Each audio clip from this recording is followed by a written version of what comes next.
Encosta sua mão aqui. Viva o Senhor. Amém. Podem se assentar. Há uma semana atrás,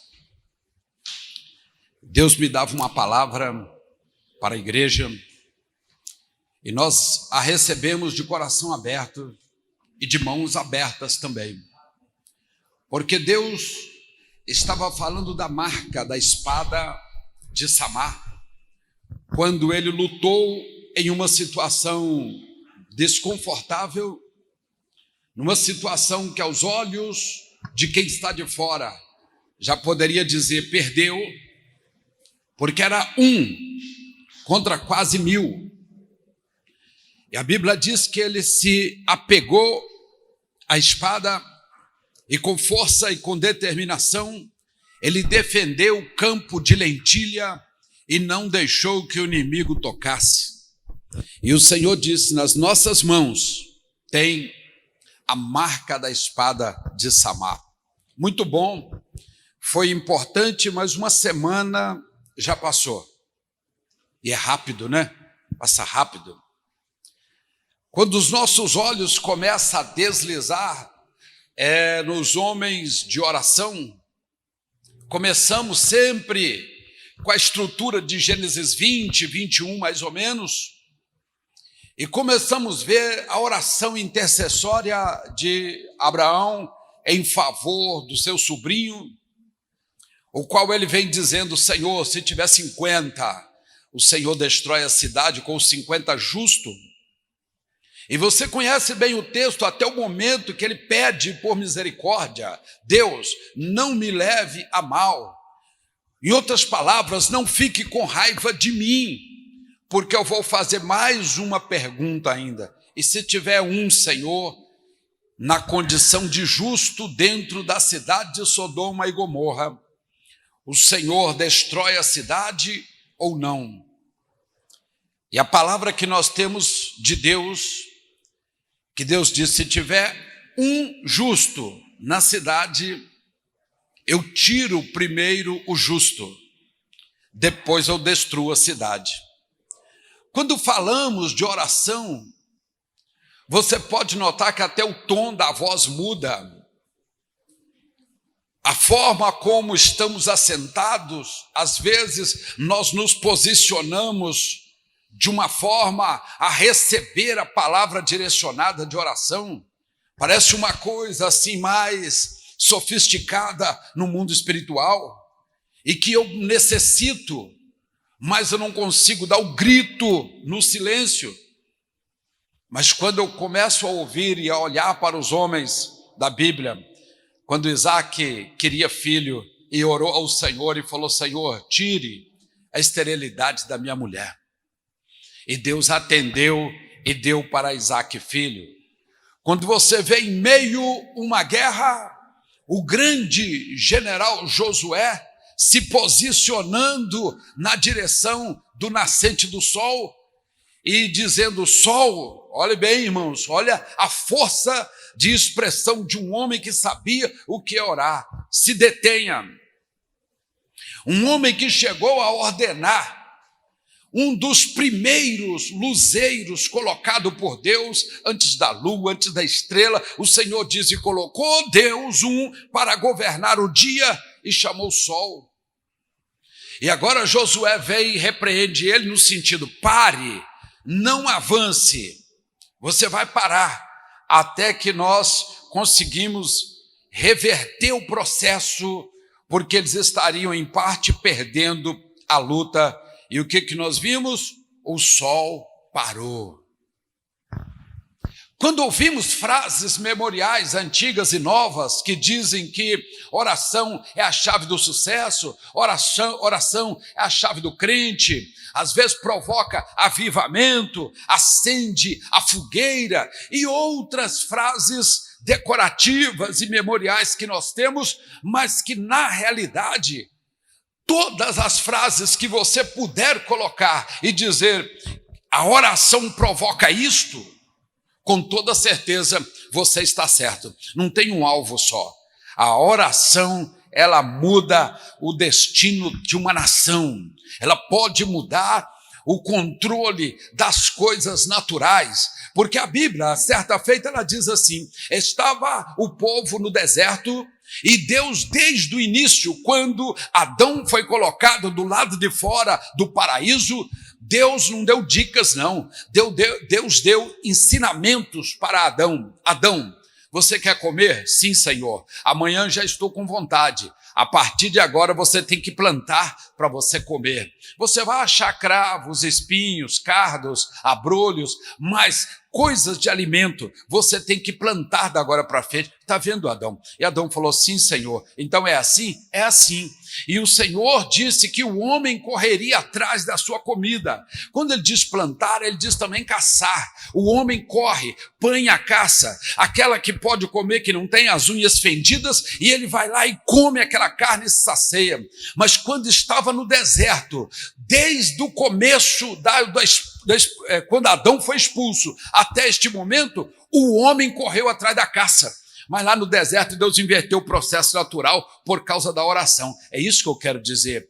Deus falou: caça, agora vocês vão procurar os homens. Deus falou para milhares e milhares de codornizes que estavam naquela região em bando, e Deus deu ordem para elas e falou: voem para o acampamento dos hebreus lá no alto do deserto, vá para lá, e quando chegar no acampamento, caia morta no meio deles. Não precisava nem de matar. Então a caça passou a caçar o homem. Deus inverteu o processo. É muito interessante quando você olha o poder da oração em algumas áreas da vida. Deus pode mudar o curso de um rio. Ah, com certeza, isso é bíblico.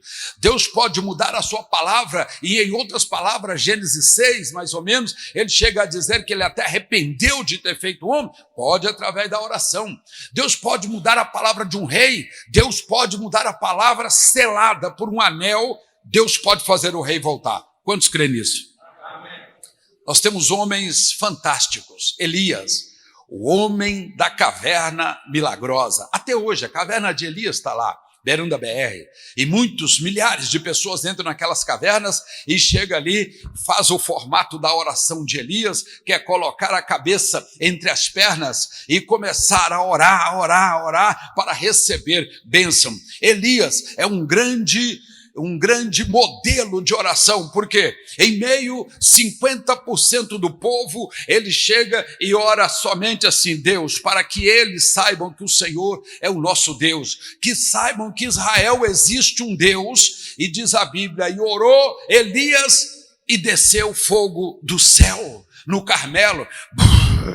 Deus, irmãos, é como se Deus pegasse uma pepita daquela que ele falou com Isaías, capítulo 6, e voou para mim um anjo que tiraram uma brasa do altar com uma tenaz. É mais ou menos isso. E Deus pega aquela brasa e faz assim com toda força e joga como um tiro de pedra. Onde Deus estava jogando esta brasa, irmão, Deus não tem dois alvos, não. Se Deus mandou em uma direção, é naquela direção. Inclusive até o diabo tem que obedecer a Deus. Mas o altar estava no Carmelo, a pedra arrumadinha, a lenha arrumadinha, o rego em volta do altar, cheio de água, o povo na expectativa. Do outro lado, um povo que já havia orado 6 horas seguidas. Deus pega e manda uma brasa lá do altar com toda força. Imagina um cometa, como nós assistimos várias vezes, algumas vezes, né? Cometas passarem pela televisão, a gente vê.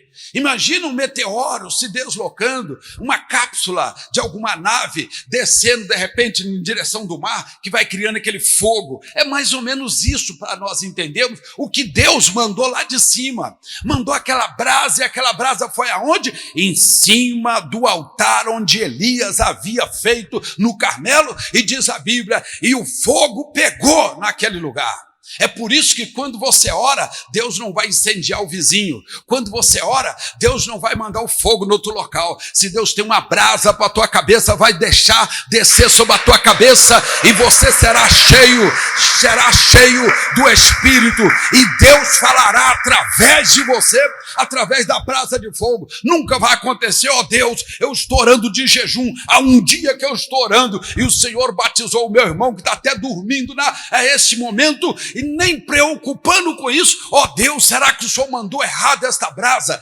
Deus não erra. Deus, quando Ele tem que abençoar uma pessoa, não importa o que esteja acontecendo com aquela pessoa, agindo Deus.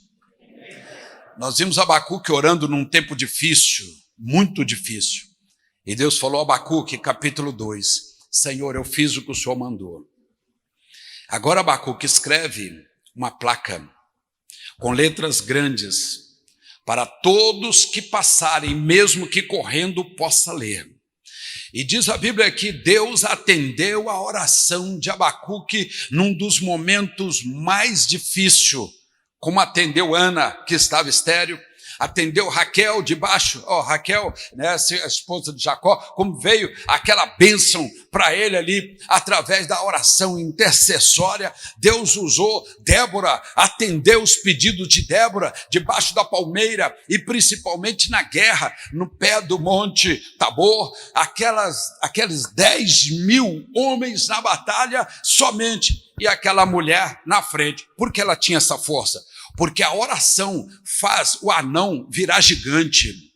A oração faz aquele que tem uma espada na mão defender aquilo que tem de milhares de pessoas, se for preciso. A oração fez Sansão com um pedaço de queixo de jumento enfrentar um exército com 1.000 pessoas, não só enfrentar, mas vencer o exército que veio contra ele. A oração pode fazer o crente que é fraco ficar forte, isso em frações de segundos. Quantos entendem essa palavra? Você lembra quando Noemi e Ruth estavam orando e Deus falou, não, vamos fazer um milagre para elas porque são mulheres de Deus. Quando falamos de oração, não falamos de um grupo seleto, mas falamos de algo seleto, com certeza. Um grupo não, porque todos que quiserem orar, podem começar a orar e Deus vai visitar o tabernáculo com toda certeza. Não tem ninguém que é ministério de oração, eu sou mais de oração do que fulano, ou posso me intitular maior, ou mais forte, ou mais sábio, ou mais milagroso, porque eu oro. Não. Qualquer uma pessoa pode entrar nesta área de oração e falar, pastor, eu não era, mas eu comecei a orar e Deus fez milagres. Irmãos, Deus ouve, sim ou não? Amém. Isaías 59, o Senhor diz, os meus ouvidos não estão tapados para que eu não possa ouvir. Certa feita Deus disse a Moisés, Moisés, não fui eu que fiz a boca, não fui eu que criei a boca, abre a boca, eu vou falar através de você. E você falando, eu vou ouvir. Como no Salmo 50, você vê isso no capítulo 50, do 2 ao 9, você vê isso, Deus falando que Deus ouve a oração do homem. Pode, como João disse no capítulo 9, que Deus ouve, pode até que não responde, por causa da condição daquele que está pedindo. Às vezes ele não está em condição de receber uma resposta de Deus. Ele está precisando consertar o altar, como Elias fez no alto do Monte Carmelo. Então Deus ouve, mas não responde. Por quê? Porque Deus só atende aos que são justos, aos pecadores ele somente ouve. É isso que João fala no capítulo 9. Mas que Deus ouve com toda certeza. E ele diz para o salmista, não fui eu que fiz a orelha? É bacana, né? Se você não tivesse a orelha pendurando essa máscara, como você faria? Deus parece que já pensava nesse vírus lá 2020, vai ter um vírus fantasma meio mentiroso, mas esse vírus vai precisar que você pendura algo na sua orelha. A orelha é uma coisa, a Bíblia até diz, quem tem ouvido, ouça o que o Espírito diz à igreja. Quando você pega esse condutor auditivo externo, esse aqui, e você fala assim, meu Deus, o tímpano está aqui? Está. 3 ossículos pequenininho, como o martelo, a bigorna e o estribo, que vai fazer ali. Aí depois você vai mexendo, você fala, pastor, ainda tem mais coisa, um tanto de coisa que tem ali. A trompa de Eustáquio, pastor, botar tudo aqui dentro. Se nós, que somos limitados, temos tudo isso em funcionamento para transmitir as ondas, para transmitir o som, é nesta palavra, que talvez a minha voz não é tão florida como a do pastor Darciso, mas você pode entender o que eu estou falando, porque todas essas pecinhas estão funcionando ao mesmo tempo. Imagina o ouvido de Deus, diga glória. Deus está ouvindo, diga aleluia. Deus está ouvindo, diga viva o Senhor. Deus está te ouvindo, meu irmão, mas tem várias vozes ao mesmo tempo. Meu irmão, escrito uma coisa interessante na Bíblia, diz assim, que Deus conhece a voz dos seus. Você pode estar num estádio, num anfiteatro, numa igreja lotada, e de repente você no cantinho ali, mesmo que não apareça, diz com sinceridade, você falar, glória a Deus, viva o Senhor, lá dos altos céus. Ele sabe quem é você, ele vai falar, é o filho de fulano, é o filho de ciclana que está ali, é o meu servo que se converteu no dia tal que está ali. Deus conhece todos pelo nome e chama também pelo nome. Você acredita nisso? Não só os homens, que são em números até menores, mas Deus sabe o nome de todas as estrelas. O livro de Jó diz isso, que Deus sabe o nome, sabe porque foi Ele quem colocou o nome de todas as estrelas. Só na nossa constelação aqui deve ter umas 10 bilhões de estrelas, só aqui no alto da nossa cabeça, Deus chama cada uma pelo nome. E deve repreender algumas, coloque mais luz, dê mais brilho, movimenta-se um pouco, movimenta-se. Porque no reino de Deus é assim, tudo que se move está ligado à vida. O que paralisa está ligado à morte. Quando nós falamos de oração, nós falamos de uma genealogia muito grande. Quando você abre em Crônicas, capítulo 1 até o 9, é só genealogia. Se a pessoa começa a primeira vez a ler a Bíblia, por 1 Crônicas, capítulo 1, quando chegar no 3, 4, ele desanima, porque fala assim, a Bíblia é toda de genealogia. A genealogia vai até o capítulo 9, seguido, 500 nomes que veio na época que Israel tinha chegado do cativeiro. Logo que chegou do cativeiro, aconteceu algo terrível em Israel. Algo que só é citado 3 vezes em todo o tempo de existência da caminhada do povo hebreu que se tornou judeu. Vamos dizer assim, fica melhor, que aí dá para todos entenderem. O que foi que aconteceu, pastor? Em Juízes está escrito assim, quando eles voltaram do cativeiro, naquele tempo, não havia rei em Israel. Não havia rei em Israel. Os homens mais antigos falavam assim, quando uma coisa está bagunçada, eles falavam assim, parece uma casa da mãe. Aí, eu não sei, por que tem que ser Joana? Não pode ser Maria, não pode ser Teresa, não pode ser do João, do Tadeu, de qualquer outro. Sempre tem que falar, a casa da mãe Joana, quando a coisa está muito bagunçada. Mas é um termo pejorativo, mas não queremos ofender a ninguém com esse nome. Só queremos dizer que quando uma casa está bagunçada, precisa ser organizada. Amém? Então, não havia rei em Israel, e o texto diz, e cada um fazia o que dava na sua cabeça. Ei, imagina um país sem uma direção, e cada um recém-chegado agora do cativeiro, com as ideias explodindo na flor da pele, cada um com um sonho grande para se cumprir, cada um pensando, eu não conheço a terra de papai porque eu nasci no cativeiro, mas papai e vovô veio para Israel, parece uma coisa bonita, o que eles contaram eu não estou vendo aqui, mas nós vamos reconstruir este país novamente. Então, cheio de ideias novas, pessoas novas, com ideias novas, e não havia um rei em Israel. Então diz a Bíblia que aquilo ficou uma desordem que não dava nem para você imaginar. Eu não imagino morar numa terra sem ter um comando. Tudo tem que ter um comando, porque senão vira bagunça. Mas naqueles dias havia um homem que começou a orar. Abra a sua Bíblia aí em 1 Crônicas, capítulo 4. Eu disse que do 1 ao 9 é genealogia, e a genealogia são 500 nomes. Mas em meio a esses 500 nomes, nós descobrimos aqui um nome bem interessante aqui, que nós vamos tratar sobre ele aqui. 1 Crônicas, capítulo 4, vamos ler aqui do versículo 9 e 10, por favor.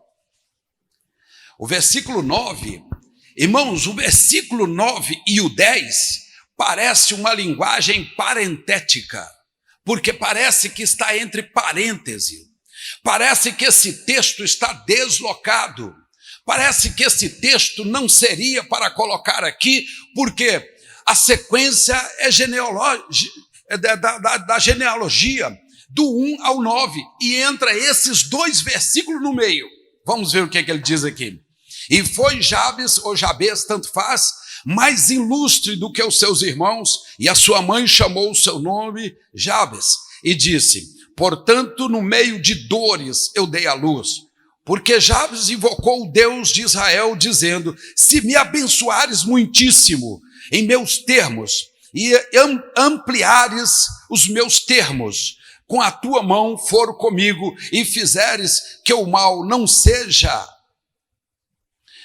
O Deus concedeu a ele tudo quanto ele havia pedido. Pode ser sentado. Olha que coisa interessante. Parece um texto fora de texto, mas não é, só parece.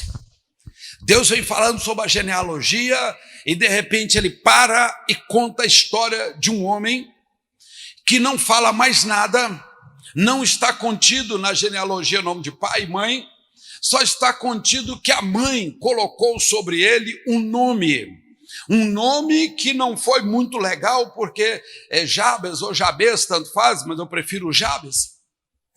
Significa dor. Foi nascido em meio dores. Talvez aquela palavra que Deus falou com Eva, quando Deus pediu conta para Adão e falou: Eva, você também tem um castigo.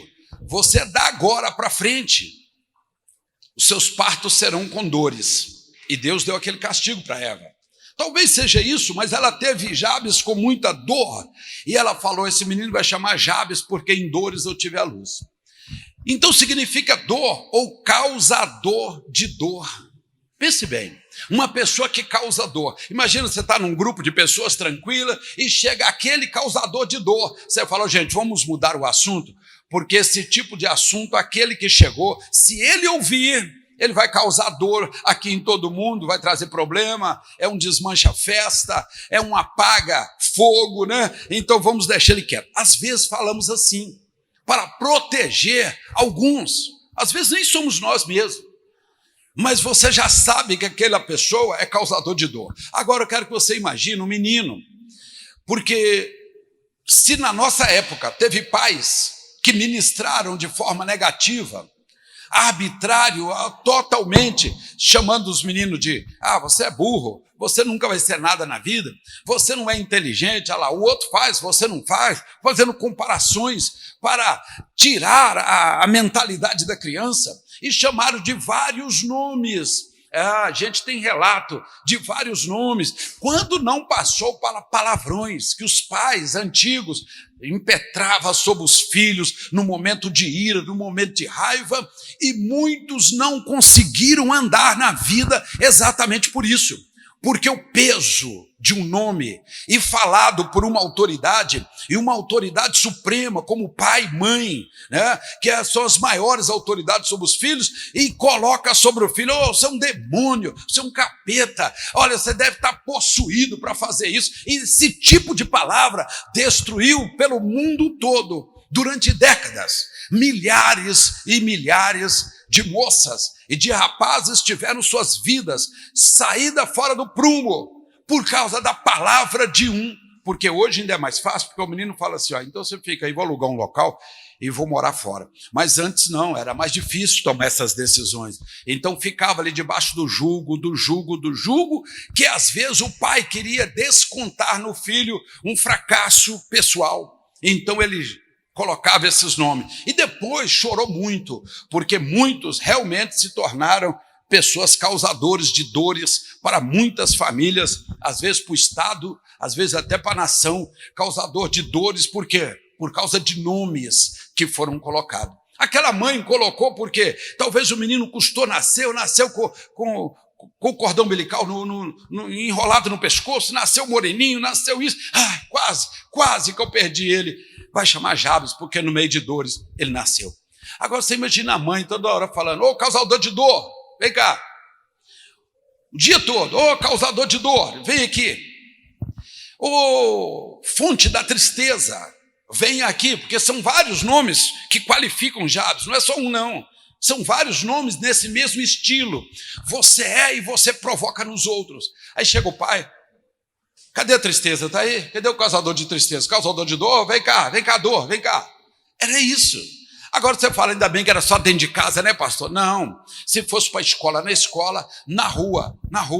Se fosse no trabalho. Ainda existem pessoas até hoje que não conseguem sair de casa, não conseguem fazer ou dar um passo a mais por causa de nomes que foram colocados no passado, nomes pejorativos que deixou a pessoa numa situação difícil, e toda vez que ele quer arrancar, aquele nome segura com as duas mãos a pessoa e fala, você não vai, você vai, mas você tem que me arrastar atrás de você. Muitos não conseguiram vencer na vida por causa de nomes como esse. Mas graças a Deus, morava num país tropical, abençoado por Deus e bonito por natureza, não é? Então consegue chegar lá do outro lado tranquilo. Não era o caso dele. Não era bonito, não era tropical, não era nada disso, e não tinha rei. Na época dos juízes, cada um chutava a bola para o lado que queria. Você imagina isso? E nasce o causador de tristeza em meio a isso. Já poderíamos dar um final de vida para ele, fazer um estudo da sua sobrancelha, para falar o que ele seria no futuro. Se fosse hoje, cientificamente e espiritualmente, daria até para ver se lá na frente tal menino poderia se tornar um desmancha prazer no futuro, vamos dizer assim. Daria sim, hoje dá para fazer isso, hoje dá. Mas naquela época também daria, se alguém tivesse visto, falar, esse menino não tem chance não. Mas existe uma coisa que Davi ensinou. Davi ensinou uma coisa para todos nós. Irmãos, enquanto você está no pasto, preste atenção, você é uma ovelha, sim ou não? Sim ou não? Mas preste bem atenção, enquanto você está no pasto, a sua cabeça pode ir lá para o trono. Consegue entender isso? Pastor, o que é isso? É quando você está orando com fé. Na oração você já está andando nas ruas de ouro, como se diz, você já está com a tua bênção nas mãos, com a oração, seu corpo no pasto e cabeça no trono. A cabeça sempre chega dias ou meses, ou um ano, às vezes primeiro, mas daqui a pouco o corpo acompanha também os pensamentos. Então, corpo no pasto e cabeça no trono. Davi ensinou isso. Você acha que Jabes não fez isso? Ele não tinha um governo. Ele não tinha na família um apoio tão grande, vamos dizer assim. A mãe ensinou toda a doutrina, toda a lei, a Torá foi passada oral para os filhos, normal, mas o nome era terrível. Terrível o nome. E às vezes, hoje está fácil. Tem muito João mudando o nome para Maria, porque está mais fácil mudar o nome hoje. Mas há pouco tempo atrás não era fácil, não. Mas quando olhamos, o texto diz assim, e Jabes foi o mais ilustre entre os seus irmãos, e sua mãe chamou o seu nome de Jabes, porque ele nasceu em meio de dores. Como que uma pessoa vai ser nobre? Uma pessoa vai ser estudada? Uma pessoa vai ser dedicada? Vai ser fiel? Vai ser obediente, que tudo isso simboliza o que fala sobre Jabes aqui, o ilustre. Tudo isso, todas essas palavras estão dentro do ilustre. Como alguém vai ser nobre se não tem um meio? Ei, quem que você está chamando para dar? Não quero ser a pessoa não, só o nome já me diz tudo. Sabe por quê, irmão? Existe uma coisa na cultura, é cultura, mas às vezes tem que ser respeitada. Na cultura dos judeus, que é a cultura mais antiga, eu sei que tem pessoas que não gostam quando você coloca algum exemplo levando aos povos antigos, mas nada é entendido se não tiver uma história. Isso aí em todos os meios. São os povos mais antigos, da cultura mais antiga, dos livros mais antigos, da primeira lei de Deus na terra, sim, tem que ser respeitado. E eles tinham uma coisa interessante. Eles, na cultura judaica, o nome representava uma marca. Então a pessoa hoje falamos assim, a pessoa é o que o nome é. Olha, você vê, nós já passamos 5.780 anos no calendário judaico e ainda continua a mesma coisa, o mesmo pensamento. A pessoa é o que o nome é. Pastor, tem que saber o significado do meu nome? Com certeza. Eu já falei para vocês aqui que teve uma senhora, há uns anos atrás, falou assim, ô pastor, me ajuda a colocar um nome? O neném vai nascer e eu queria pôr um nome bíblico. Eu disse para ela, Satanás. E fiquei rindo. Misericórdia, pastor, está amarrado. Que não sei. Eu falei, você me pediu bíblico. Está dentro da Bíblia. Satanás tem um tanto aqui, ó. Então não deve procurar nome bíblico? Não, você tem que procurar nome que tem expressão, nome que fala alguma coisa. Não é nomes que não tem, pastor, eu acho que eu vi um cantor, eu vi alguém na televisão. Não ponha, não ponha. Porque você vai pôr nome que você vai colocar a vida do seu filho em risco. Eu disse para ela, coloca Satanás, é bíblico. Ela falou, não, pastor, misericórdia. Eu falei, então põe Judas. Judas também é bíblico. Não, pastor. Eu falei, você está vendo? Tem que procurar nome com significado. Lá na cultura judaica, o nome representa uma marca na vida da pessoa e pode traduzir o formato do seu caráter para os que estão de fora. Pode traduzir como é o caráter daquela pessoa. Só de falar o nome, você já lê o caráter daquela pessoa pelo nome, porque é uma marca. Então isso, pastor, mas hoje ainda funciona? Com toda certeza, funciona. Existem nomes que ele já fala por si mesmo boa parte da vida da pessoa. Não é numerologia? Não chega a essa parte, não. É uma análise mesmo do nome da pessoa. Você olha o nome da pessoa e você consegue extrair dali pelo menos 30% já de verdade. Ah, pastor, mas Deus entrou. Deus entrou, mudou tudo. Amém? Viva! Deus entrou, mudou tudo. O corpo no pasto agora está a cabeça lá no trono, eu também estou indo para o trono. Aí, com certeza. Mas a Bíblia diz que ele fez 4 pedidos para Deus. Jabes pede para Deus que eu o abençoe. Parece uma oração simples, não é? Ó Deus, me dê a tua bênção. Eu preciso da tua bênção, porque eu tenho um nome amaldiçoado. Eu tenho um nome que não expressa muito, ninguém me dá serviço. Ninguém faz algo para mim porque o meu nome é muito fraco no meio de um povo que tem nome forte. Me abençoa, Senhor. E às vezes nós oramos muito para os outros. Às vezes também nem oramos. Mas esquecemos de orar por nós mesmos. E quando oramos, oramos deitado. A posição de deitado, você fala só com quem está do seu lado. A posição em pé, você fala com quem está à sua frente. A posição sentado, você fala com quem está à mesa. Mas quando você põe na posição de joelho, talvez eu falo para você que nunca se ajoelhou. Pastor, eu não sei o que é ajoelhar. Eu acho que eu nunca ajoelhei diante de ninguém, não. Então experimente. Porque há algo importante dentro de nós, que quando você ajoelha, você imprime a marca da oração. Então imagina, você vê uma pessoa ajoelhada, você nunca imagina que aquela pessoa está fazendo outra coisa a não ser orando, sim ou não? Porque você imprime aquela marca, há uma memória muscular que já conecta com você quando você ajoelha.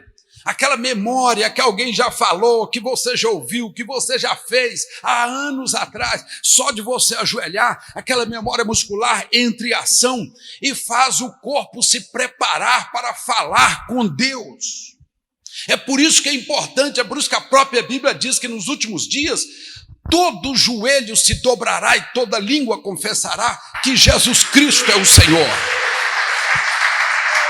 É uma memória muscular que faz o corpo se preparar para a oração. E Jabes, com toda certeza, ele deve ter posicionado de uma maneira bonita para com Deus e disse, Deus, me dê a tua bênção. Ele não precisaria só da mãe, do pai, de alguns amigos, ele precisaria da bênção de Deus, porque o nome dele era fraco. Segunda coisa, ele pede a Deus que aumente o seu território e que aumente a sua responsabilidade. Ah, isso aqui é interessante. Ele faz quatro parágrafos de oração. A segunda é falar, Deus, aumenta o meu território, alarga a minha tenda.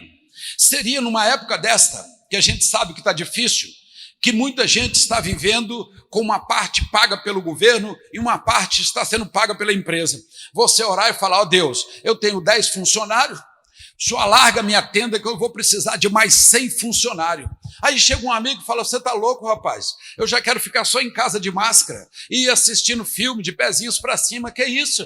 Você está vendo o vírus por aí, não? Você não está vendo as bactérias por aí? E de repente você fala, não, eu quero alargar minha tenda, eu quero 100 funcionários, eu quero 100 mulheres e 100 homens para trabalhar para mim, e eu vou pedir a Deus. Sabe o que Deus vai fazer com você? Primeiro, Ele vai te ouvir. E depois vai examinar se você não está na síndrome do monólogo. Se você não estiver com aquela síndrome do monólogo, Deus vai falar com você. Porque a síndrome é o seguinte, a pessoa vai falando, ó Deus, eu preciso disso, ó Deus, eu quero isso, ó Deus, eu tenho vontade disso, ó Deus, minha cabeça está no trono, ó Deus, o corpo está no pasto, e começa a falar, e fala meia hora, e depois fala, é tudo isso, Senhor, que eu tenho que falar para você.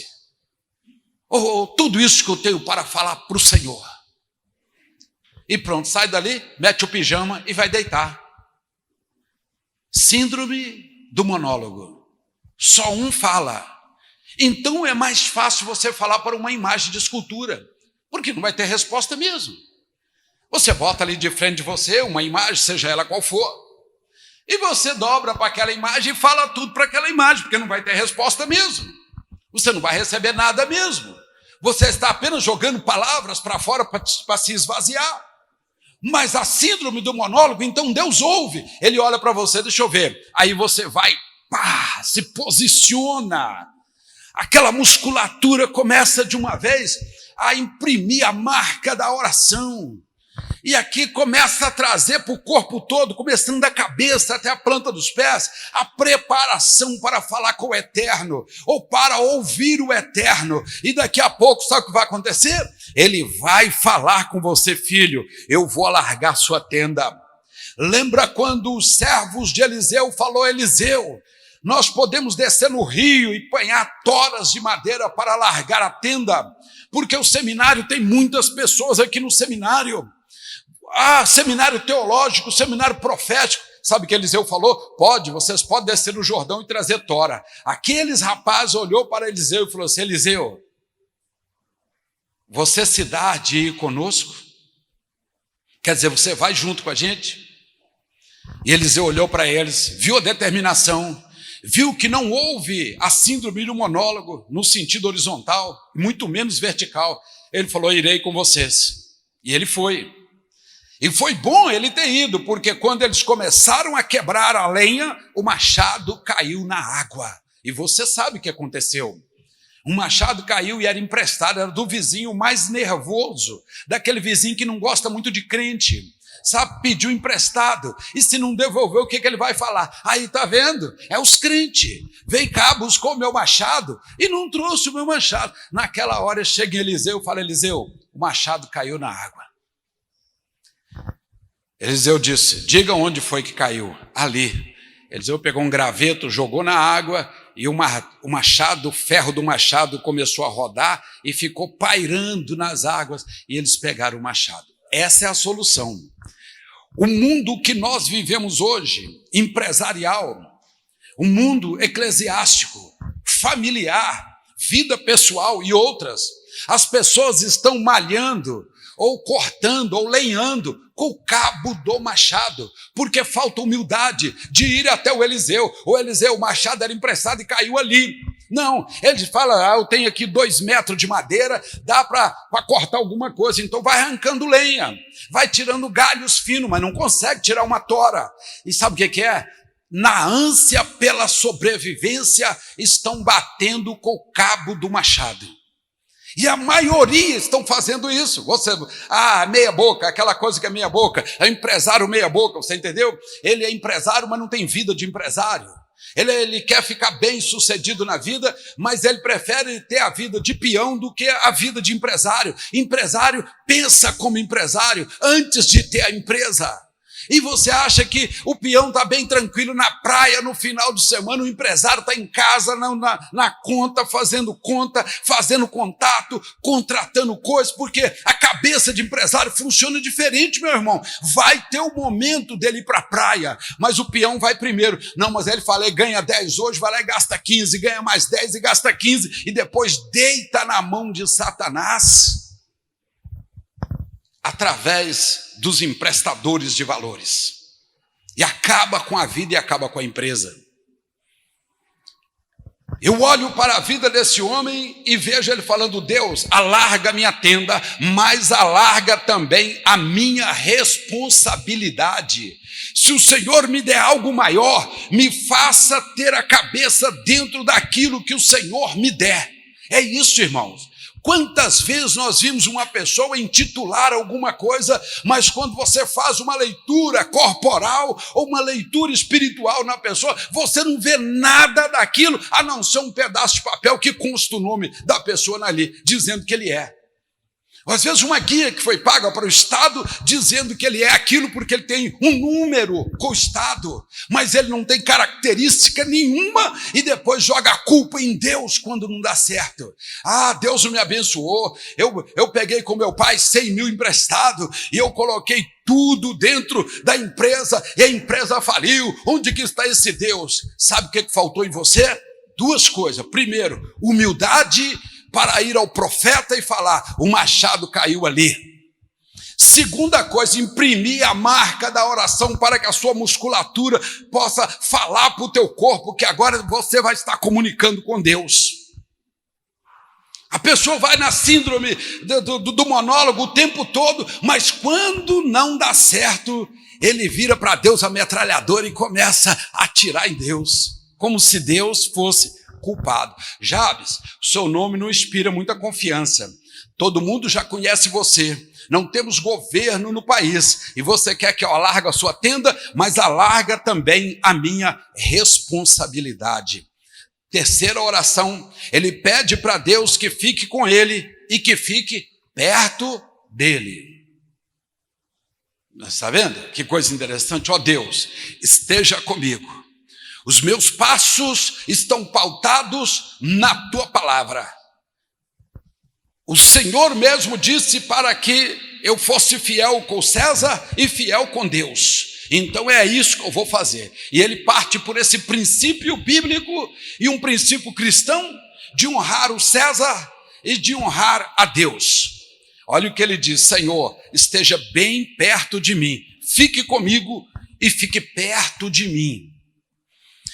Eu acredito que essas palavras podem ser traduzidas assim: Senhor, eu vou caminhar dentro da lei do qual eu aprendi, dentro dos meus desejos, que a minha cabeça já está no trono, eu já sei o que eu quero, eu vou sair desta miséria, eu vou sair desse nome pejorativo de dor, causador de dor, eu vou ser melhor do que todos os que estão aqui. Os meus irmãos têm nomes bons, nomes que todos confiam e ninguém confia em mim, mas o Senhor esteja pertinho de mim e esteja comigo, que eu vou conseguir chegar do outro lado. Quantos creem que consegue chegar?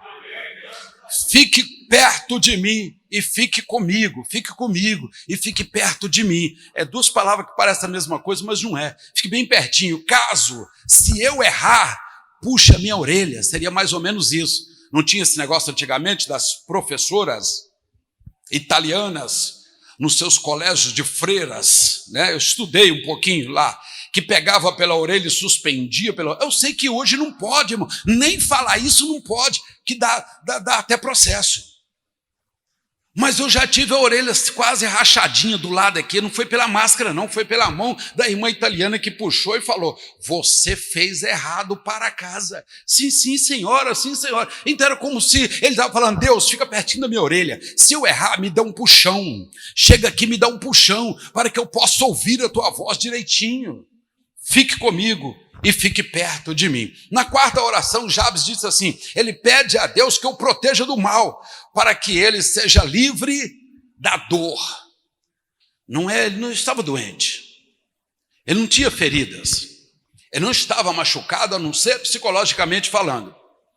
Lembra quando os 10 espias de Moisés chegou próximo a Jericó, entraram, observaram e falaram: muito bonita a terra, a água, estava falando do Jordão, limpinha, muito peixe, criação andando pelas serras, muitas pessoas bonitas, homens, mulheres, mas nós somos como gafanhoto perante eles, jamais podemos entrar.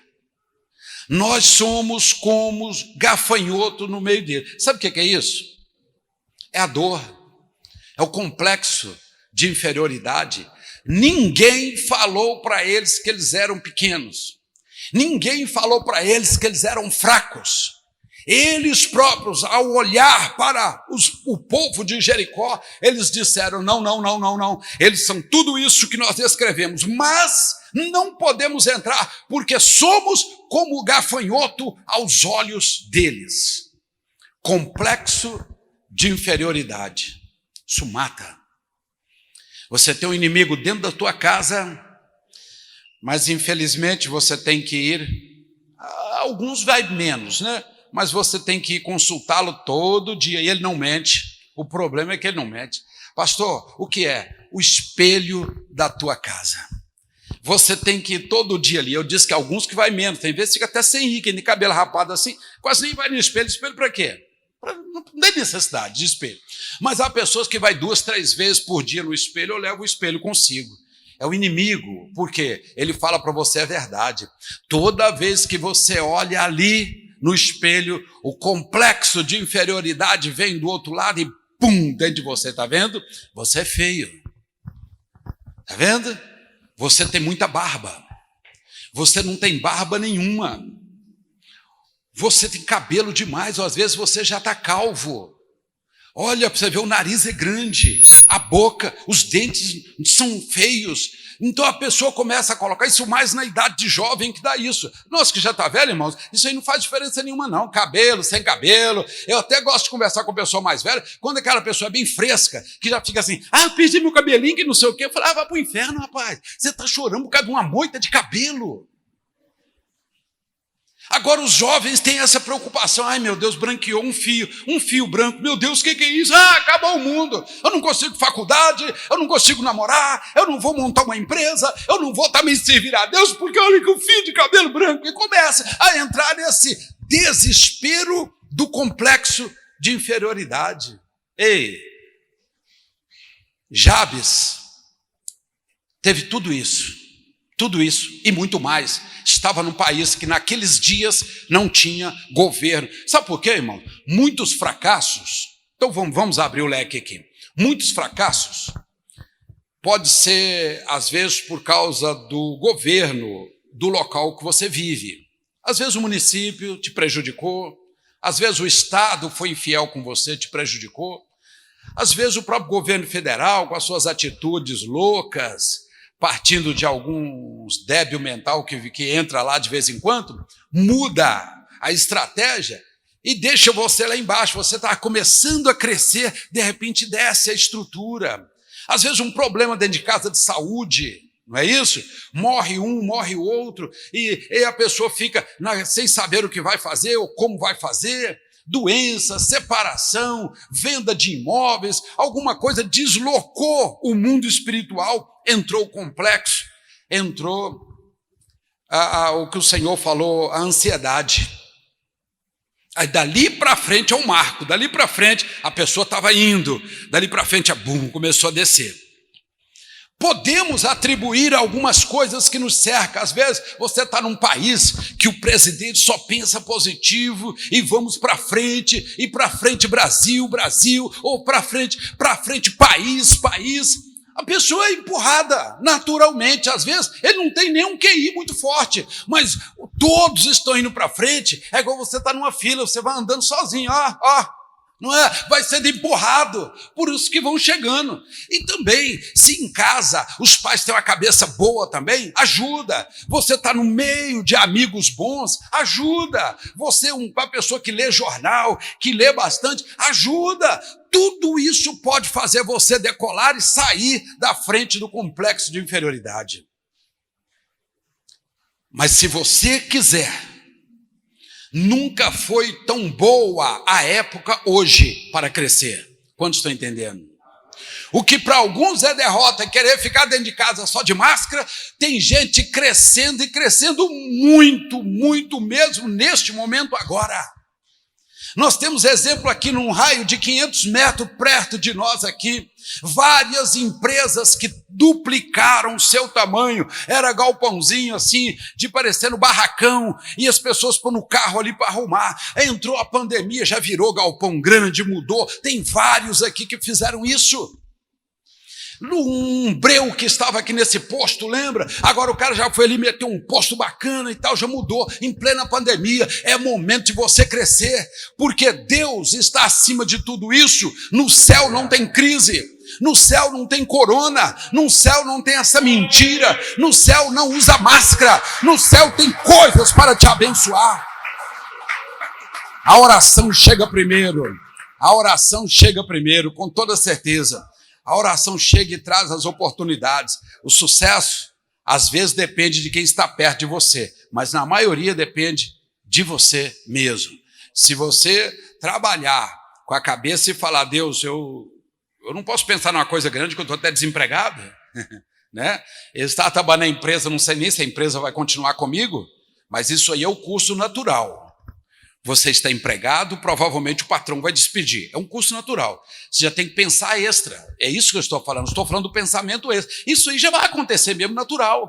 O patrão quebra, te põe para fora. Então você já sabe, antecipa. Tudo que você antecipa, Deus corre para te abraçar. Por isso que Jabes falou, Senhor, me proteja do mal, para que eu seja livre dessa dor, para que eu não sofra desnecessário. Eu já sofro porque eu sou Jabes. Eu já sofro porque eu sou empregado. Ou já sofro porque eu sou patrão. Eu já sofro porque o Estado não perdoa. Mas eu vou antecipar. Você pode antecipar, irmão. Antecipa. Tudo que você antecipar, quem sai na frente é você. Quem está ganhando é você. Amém? Viva! Quando eu vejo isso aqui, eu vejo os grandes homens que a Bíblia fala muito sobre eles, em vários aspectos, tiveram oportunidade de registrar os seus feitos nos sagrados livros da Bíblia, da Torá, no Novo Testamento, mas esse aqui só tem esses 2 versículos que fala dele. Não tem mais, mas ele está comparado à mesma altura dos outros, sem tirar nada, sem colocar nada. Ele realmente está como uma pessoa de oração. Agora, a Bíblia fala que vários homens pediram e não receberam, ou receberam parcialmente. Parte ainda vai receber, porque nem tudo desce de uma só vez. Então, se você está esperando uma oração cumprir, pode esperar que ela vai se cumprir pela sabedoria de Deus, de acordo com o que você pode receber, que você pede todo dia. Deus não pode descarregar de uma vez em cima de você. Você acha que pode? Não. Deus olha para você e fala, ele está em condição de receber uma parcela.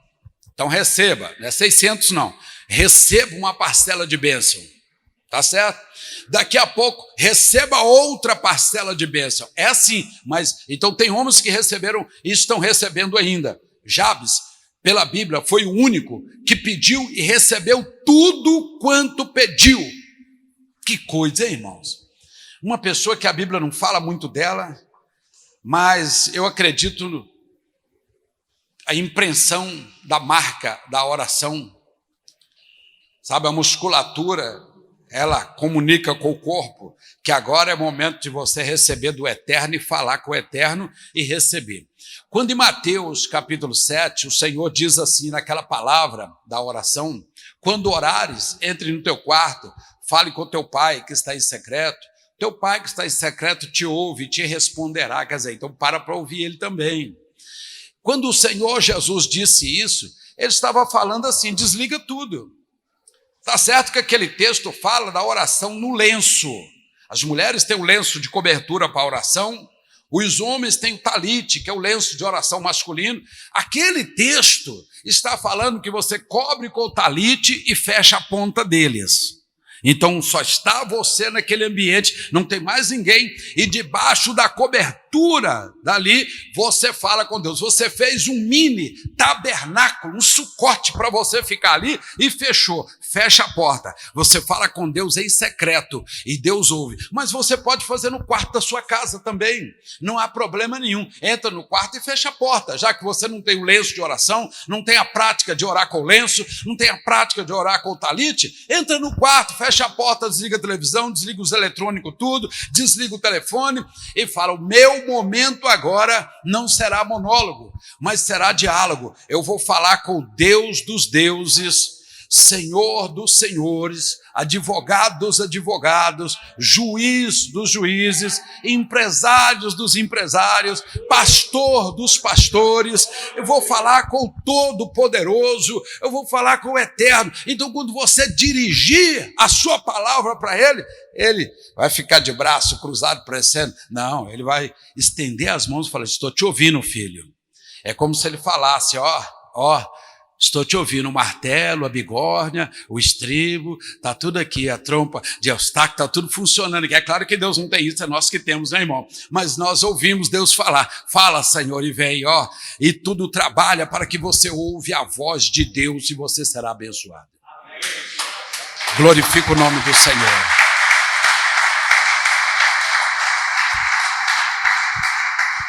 Quando você ajoelha, você imprime a marca da oração. Há uma memória muscular que te faz com que o seu corpo se prepare para receber. É somente você praticar isso e você vai ver que você vai ouvir vozes. Deus vai falar com você.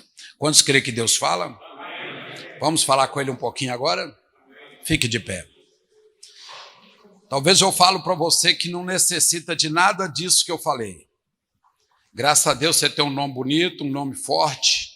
Talvez você seja um Isaac, né?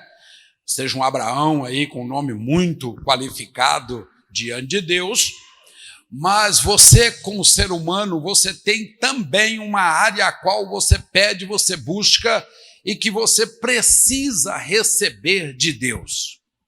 Vamos falar todos com Deus nesse momento? Pastor, não seria bom um orar e os outros ouvir? Meu irmão, Deus sabe decifrar quem é você no meio de milhões. Quase 8 bilhões de habitantes, Deus sabe quem é você. Curva a tua cabeça e fale com o Senhor agora. Amado Deus, Pai Todo-Poderoso, Criador dos céus e da terra, mais uma vez, Senhor, neste dia de hoje que o Senhor preparou para nós, levantamos a nossa voz, mas é no nome do Senhor Jesus Cristo, teu Filho, nosso Salvador, que nós clamamos o Senhor nessa noite. Venha com estas mãos milagrosas, mãos que fazem aquilo que o homem não pode fazer, mãos que fazem o impossível acontecer na vida daquele que acha que não pode. Pai querido, há muitos que estão com esta marca do nome negativo imprimida no seu ser, nos seus feitos, e que não consegue dar um passo a mais do que já deu, e fica sempre em círculo, Senhor. Ó Deus, vai e vem, o tempo está passando. Eu quero pedir ao Senhor nesta noite, que o Senhor quebre esta sequência, que o Senhor rompe estas correntes que prende esta pessoa, ó Deus, que está passando por esta situação. Queima neste momento, meu Pai, toda ansiedade, todo complexo de inferioridade, todo nome que foi colocado e virou maldição na vida desta pessoa. Alguém que orou contrário, alguém que desejou que esta pessoa não fosse, não conseguisse nada na vida. Pai querido, nós oramos agora e nós pedimos ao Senhor que quebre este mal. Destrua este mal agora, Senhor. Na vida desses jovens, das jovens, dos senhores, das senhoras, na vida daqueles que têm um projeto como Davi, o corpo no pasto e a cabeça no trono, Senhor. Há muitas pessoas hoje, Senhor, que acham que esse é o fim, porque estamos numa pandemia que nem sabemos se isso existe mesmo, Pai querido, mas sabemos que é o momento do crescimento da tua igreja, da conscientização, da responsabilidade, dos atos, dos feitos. Ó Deus, sabemos que este é o momento do crescimento individual, do crescimento, Senhor, denominacional, no sentido de números, meu Pai, para servir ao Senhor. Eterno seja glorificado, o Eterno seja glorificado por todos os que estão ao alcance desta voz. Senhor, põe Satanás fora dos planos, sai daí espírito maligno, sai daí palavras de maldição que prosperaram durante tempo, sai daí em nome de Jesus. Senhor, como ministro, eu não oro como Jabes, Senhor, eu quero aprender a oração, mas hoje nós nos colocamos com humildade perante o Senhor, sabendo que só o Senhor pode fazer o que os homens não podem fazer. Estamos numa nação que ainda tem controle, Senhor. Oh Deus, estamos numa nação que tem um líder, estamos num estado que tem um líder e precisamos principalmente da liderança do Senhor. Confirma a tua bênção agora sobre cada vida, Senhor. Se tem alguém enfermo e precisa desta força da oração neste momento, talvez esta pessoa, meu Pai, que está enferma, nem saiba, ó Deus, a gravidade do mal que está circulando o corpo, mas eu quero pedir ao Senhor agora, Pai querido, passa o teu sangue, o sangue do teu filho amado sobre esse enfermo, sobre essa pessoa doente, sobre essa pessoa que está encarcerada, sobre esta pessoa que veio para casa por uma medida social, mas que breve estará indo novamente ali para cumprir, ó Deus, as medidas. Eu peço ao Senhor, seja com esta pessoa, dê uma chance de crescimento, quebra todo o mal, Senhor. Eu oro por esta pessoa que foi mutilada, Senhor, talvez no trabalho, fez com que esta pessoa perdesse um membro, ó Deus, e isso tem sido dificultoso na caminhada dele ou dela, Senhor. Nós sabemos que não para, porque o Senhor é um Deus que age sobre a vida de todos, ó Deus, indiferente da situação do ser humano, mas o Senhor pode colocar agora as tuas mãos do outro lado, Senhor, e fazer o milagre. Quantas pessoas estão nesta fase, Senhor, de não saber o que está acontecendo? Põe as tuas mãos e abençoa agora, Senhor, eu ministro diante de toda a tua igreja neste momento, para que, ó Deus, ao chegar em casa, venhamos imprimir a marca da oração, e não vamos pelo monólogo, mas vamos pelo diálogo, Senhor, e vamos dar ouvido à tua palavra, à tua voz, e vamos testemunhar que o Senhor, em meio à dificuldade, em meio ao desespero de muitos, o Senhor levanta os seus, o Senhor sempre esteve e sempre estará ao lado dos seus. Senhor, nesta noite eu abençoo a todos que estão, talvez amanhã, segunda-feira, ó Deus, vai ser um dia difícil, mas o barulho dos trem já soou à distância, Senhor. Estamos escutando quem vem.